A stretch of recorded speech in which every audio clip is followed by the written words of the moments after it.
मेरे एक मित्र नरेश अग्रवाल हैं।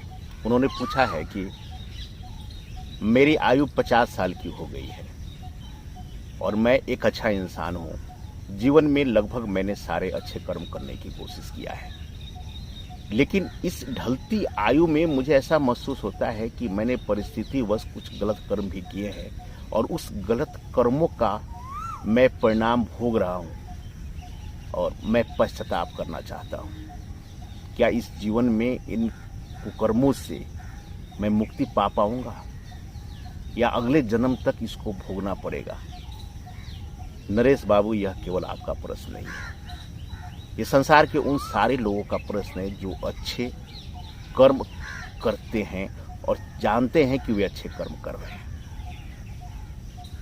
नरेश जी, आप जानते हैं इस दुनिया की क्या खूबसूरती है। ये दुनिया द्वैत पे बसी हुई है, हर चीज के दो है। अगर मैं हूं तो आप हैं, आप हैं तो मैं हूं। अगर मैं समाप्त हो जाऊं तो आप भी समाप्त हो जाएंगे। सुख है तो दुख है, दुख है तो सुख है। अगर आप सुख की कामना करेंगे तो दुख भोगना पड़ेगा। यह प्रकृति का नियम है, क्योंकि दोनों एक ही सिक्के के दो पहलू हैं। इसलिए नरेश बाबू, अगर इस हकीकत को आप समझ जाएं तो आपको यह अनुभव लगेगा कि आप कुकर्म इसलिए किए हैं क्योंकि आपने सुकर्म किया है। इस संसार में अगर आपने पाप किया है क्योंकि आपने पुण्य भी किया है। अगर आपने कभी पुण्य किया है तो आपसे पाप भी होगा। अर्थात ये संसार जो है ना, बड़ी खूबसूरत है। अंतहीन अनंत काल से चलने वाली यह संसार जो है, इसमें हर इंसान कुछ पाप कुछ पुण्य करते हैं, फिर भी संसार चल रहा है। हम क्यों नहीं समझ पाते हैं कि पाप और पुण्य का अर्थ क्या है? नरेश बाबू, जब तक आप पुण्य की श्रेय लेने की कोशिश करेंगे, जब तक आप पुण्य के अच्छा मानने की कोशिश करेंगे, तब तक आपको पाप भोगना पड़ेगा, प्रायश्चित करना पड़ेगा आपको। अगर आप इस कुकर्म के, इस पाप से निकलना चाहते हैं तो इस प्रकृति का बड़ा ही सीधा सा सरल गणित है। आप पुण्य को छोड़ दीजिए। आपने जितने भी पुण्य किए हैं, जो भी आपको लगता है कि आपने पुण्य किया है, उसको छोड़ दीजिए, त्याग कर दीजिए। जैसे ही पुण्य को आप त्याग करेंगे, पाप स्वतः तिरोहित हो जाएगा, गायब हो जाएगा।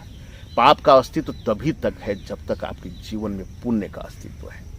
जैसे ही पाप और पुण्य से बाहर निकलेंगे ना, ये सृष्टि का हर एक रचना आपको आनंदित करने लगेगा, आपका अपना हो जाएगा, कोई पराया नहीं होगा, क्योंकि सब कुछ आप ही का तो है।